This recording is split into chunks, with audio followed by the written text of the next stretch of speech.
Hello అందరికీ welcome to Sai boutique. ఈరోజు ఈ వీడియోలో మీకు మగ్గం బ్లౌజు కట్ వర్క్ బ్లౌజ్ అండి. అది ఎలా స్టిచ్ చేయాలి, సింపుల్గా చిన్న టెక్నిక్తో స్టిచ్ చేస్తే చాలా ఈజీ అండి. కట్ వర్క్ బ్లౌజ్ స్టిచ్ చేయడము ఎంత సింపుల్ కట్ వర్క్ అయినా కానీ కుట్టడం చాలా ఈజీ అనమాట. అయితే అది ఎలా స్టిచ్ చేయాలి ఏంటి అనేది చూపిస్తాను. ఒక్కసారి వీడియో అయితే స్కిప్ చేయకుండా పూర్తిగా చూడండి, ఓకేనా. ఇది నెక్ వచ్చి నార్మల్ నెక్ అండి. లైనింగ్ కటింగ్ ఎలా అంటే నార్మల్ నెక్ బ్లౌజ్ ఎలా కట్ చేస్తారో అలాగే కట్ చేస్తారండి. అయితే మనకి బ్యాక్ అనేది కొంచెం లైనింగ్ అనేది నెక్ షేప్ అనేది కట్ చేయరనమాట. ఎందుకంటే కట్ వర్క్ బ్లౌజ్ మగ్గం బ్లౌజ్ అయినా కంప్యూటర్ బ్లౌజ్ అయినా ఏ బ్లౌజ్ అయినా సేమ్ అంతా అంతే అండి. కాకపోతే చిన్న ట్రిక్ ఉంటుంది, నేను మధ్యలో చెప్తాను మీకు చూడండి, ఇది గమనించండి. ఇది మగ్గం blouse back side cut work చేయించాను కదా, అది కూడా కట్ వర్క్, పెద్ద పెద్ద కట్ వర్క్ కాదు, చిన్న చిన్న కట్ వర్క్. అయితే ఇది మాస్టర్ అనేది చిన్న కచ్చా అనేది ఇస్తారనమాట. ఇది చెక్ చేయండి, మాస్టర్ ఇచ్చిన చిన్న కచ్చాని అది ఎలా అయితే కచ్చా ఇస్తారో ఆ కచ్చా ప్రకారం కుట్టాలన్నమాట. లేదు అంటే బ్లౌజ్ అయితే షోల్డర్ జారిపోవడమో లేకపోతే ఏదో ఒక ప్రాబ్లం అయితే ఫిట్టింగ్ అయితే తేడా వచ్చేస్తుంది. కాబట్టి అలా ఉంటుంది కదా. చాలామంది మిడిల్కి స్టిచ్ చేస్తారండి, అలా అవసరం లేదు. కట్ వర్క్ బ్లౌజ్కి మనకి ఇప్పుడు ఆ కచ్చా ఇచ్చిన దాని ప్రకారం, మాస్టర్కి ఇచ్చిన దాని ప్రకారం మనం షోల్డర్ దగ్గర కరెక్ట్గా పెట్టుకొని అదేంటంటే స్టిచ్ 1 ఇంచ్ ఎలా అంటే హాఫ్ ఇంచ్ క్లాత్ గ్యాప్ తోటి మనం స్టిచ్ అనేది వేస్తారు. ఇప్పుడు చూడండి, ఈ అబ్బాయి వేస్తున్నాడు, ఇలా చూస్తున్నారు కదా, హాఫ్ ఇంచ్ వెడల్పుతోటి మనకి వర్క్ అయితే హాఫ్ ఇంచే అండి, ఎక్కువ అయితే గ్యాప్ పెట్టద్దు. హాఫ్ ఇంచ్ తోటి మనకి స్టిచ్ అయితే round same as it is round stitch అయితే వేస్తారనమాట.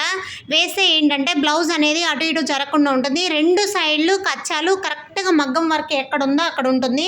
ఆ డీప్ ఎలా పెట్టాలనేది మాస్టర్ మార్కింగ్ చేసిన డీప్ దగ్గర కరెక్ట్గా సెట్ చేసుకోవాలండి. ఇప్పుడు పెట్టారు కదా, హాఫ్ ఇంచ్ ఖర్చుతోటి పెట్టారు అంటే మిడిల్లో లైనింగ్ చూడండి కొంచెం ఎక్స్ట్రా ఉంది. అంటే మనకి వర్క్ ఏంటంటే కొంచెం వెడల్పు తగ్గించేసాను. ఎందుకంటే కట్ వర్క్ బ్లౌజులు చాలామంది ప్రాబ్లమ్ ఫేస్ చేస్తారు. ఎందుకంటే షోల్డర్ జారడమో లేకపోతే ఫ్రంట్లో లూజ్ అయిపోవడమో అలా ఉంటుంది, అందుకనేసి అలా చేస్తారనమాట. మనం దాన్ని ఏం చేస్తామంటే లైనింగ్ కొంచెం ఫోల్డ్ చేసి పెట్టేసామంటే, మనం లైనింగ్ కొంచెం తగ్గించామంటే ఆ కచ్చా ప్రకారం స్టిచ్ చేసుకుంటే లైనింగ్ మిడిల్లో గ్యాప్ ఉన్నా పర్లేదండి, అది స్టిచ్చింగ్ వేసుకుంటే సరిపోతుంది. అంతేగాని బ్లౌజ్ ముడత వస్తుందో అలా ఏమి ఉండదు, దానివల్ల అయితే ప్రాబ్లం అయితే రాదండి. మీరు ఖచ్చితంగా కింద డీప్ అయితే వెడల్పు అయితే లేదు కదా. ఇప్పుడు చూడండి, ఇది కట్ వర్క్ బ్లౌజు ఒక్కొక్కరు సింగిల్ పాదం మీద కుడతారు, ఒక్కొక్కరు డబుల్ పాదం మీద కుడతారు. కానీ చాలామంది సింగిల్ పాదం మీదే యూజ్ చేసి కుడతారనమాట. ఈ అబ్బాయి కూడా సింగిల్ పాదం స్టిచ్ చేస్తాడు, కాకపోతే ఇదేంటంటే ఇది డబుల్ పాదం మీదే స్టిచ్ చేస్తున్నాడు. ఇలా కూడా చేయొచ్చు అనే దానికోసమే నేను డబుల్ పాదం మీద చేస్తున్నాడు. సేమ్ ఆ కట్ వర్క్ షేప్ ఎలా ఉందో అలా స్టిచ్ చేయాలి. ఆ కట్ వర్క్ దగ్గర కరెక్ట్గా సూది కిందకి దింపిన తర్వాతే పాదాన్ని పాదం చుట్టూ క్లాత్ తిప్పుతున్నాడు.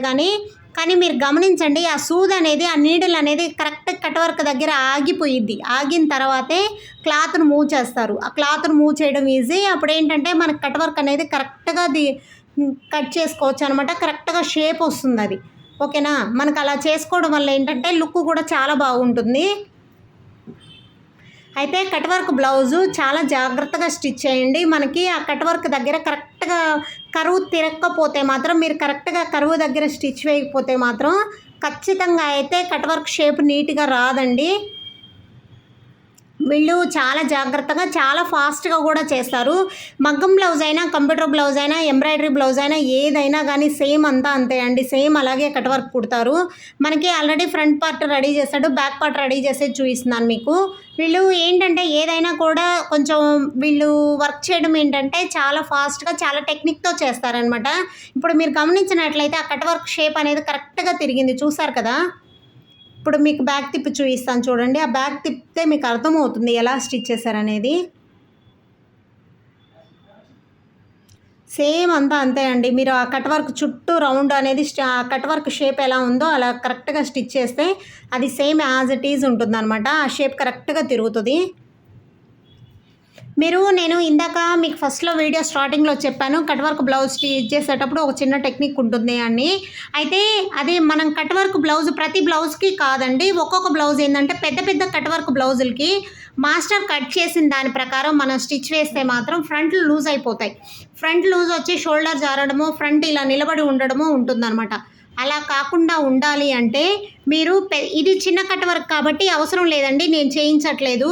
కానీ పెద్ద పెద్ద కట్ వర్క్లకు మాత్రం కావాలంటే మీరు ట్రై చేయండి. ఖచ్చితంగా అయితే ఈ టిప్ అయితే అందరికీ ప్రతి ఒక్కరికి ఉపయోగపడుతుంది. ఎలా అంటే మనకి ఆ కట్ వర్క్ పెద్ద కట్ వర్క్ అయితే 1 ఇంచ్ కట్ వర్కులు ఉంటాయి. ఇది ఎంత అండి, 1/2 ఇంచ్, పావు ఇంచ్ కట్ వర్కులు, కాబట్టి ఇది షోల్డర్ జారదు. మీకు అదే 1 ఇంచ్ కట్ వర్కులు ఉంటాయి కదా, చాలా కొంచెం పెద్ద పెద్ద కట్ వర్కులు ఉంటాయి. ఆ కట్ వర్కులకి ఏంటంటే ఫ్రంట్ సైడు కటింగ్ ఒక సైడే కరెక్ట్గానే ఉంటుంది, కానీ వర్క్ చేసిన సైడే కొంచెం లూజ్ వస్తుంది. వేసుకున్నా కానీ పైన షోల్డర్ మీద కొంచెం ఉగ్గులాగా అనిపిస్తుంది అనమాట, అంటే క్లాత్ ఎక్కువ ఉన్నట్టు అనిపిస్తుంది అనమాట. అప్పుడు మీరేం చేయాలంటే చెప్తాను ఉండండి. ఇప్పుడు ఆ అబ్బాయి రౌండ్ స్టిచ్ వేశాడు కదా, అది కట్ చేసేస్తున్నాడండి. అంటే మనకి ఇలా మెయిన్ ఎంత పావించి ఖర్చుతోటి ఉన్న క్లాత్ మొత్తం వేస్ట్ క్లాత్ అంతా కట్ చేసేస్తారు. చూడండి, పావించే అండి, ఎక్కువ అయితే యూజ్ చేయకూడదు. ఎక్కువ యూజ్ చేస్తే మళ్ళీ లోపల క్లాత్ అనేది ఎక్కువ ఉండి ఉగ్గురు వచ్చేస్తుంది. ఇప్పుడు ఆ కట్ వర్క్ ఎలా అయితే ఉంటుందో ఆ కట్ వర్క్ దగ్గర మనం సర్కిల్ కరువు తిప్పాం కదా, అక్కడ దాకా మాత్రం కరెక్ట్గా కోపుల్లాగా కట్ చేయాలండి. లేకపోతే కరెక్ట్గా కట్ వర్క్ షేప్ అనేది రాదు. మీరు ప్రతిదీ బ్యాక్ నెక్ మొత్తం చెక్ చేయండి. ఆ అబ్బాయి అలాగే కట్ చేస్తుంటాడు. అప్పుడు ఏంటంటే మనం స్టిచ్ చేసేటప్పుడు ఆ కట్ వర్క్ షేప్ కరెక్ట్గా తిరుగుద్ది. 2 టైమ్స్ అయితే స్టిచ్ చేయబడలేదండి, వన్ టైమే స్టిచ్ చేసుకొని ఆ కట్ వర్కుల దగ్గర కటింగ్ అనేది జాగ్రత్తగా కట్ చేయండి. మీరు ఫాస్ట్గా కట్ చేసేటప్పుడు వాళ్ళు ఫాస్ట్ కట్ చేస్తున్నారు కదా అని మీరు అలా చేయొద్దు. చిన్నగా కట్ చేసుకోండి.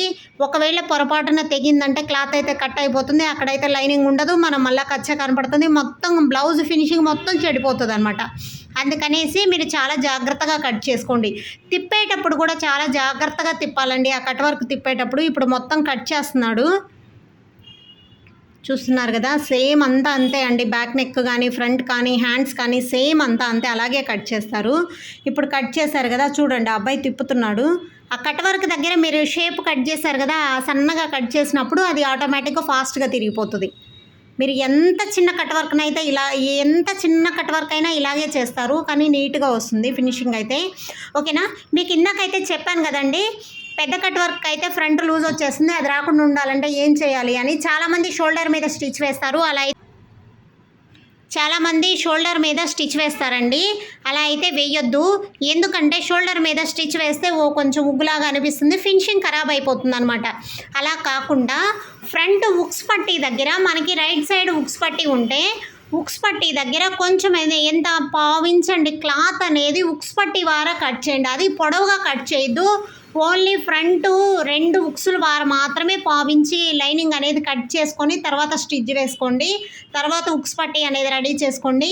మీకు బ్లౌజ్ అయితే చాలా చాలా చాలా ఫిట్టింగ్ వస్తుంది, దీంట్లో అయితే డౌటే లేదు. మీరు కావాలంటే ట్రై చేయండి.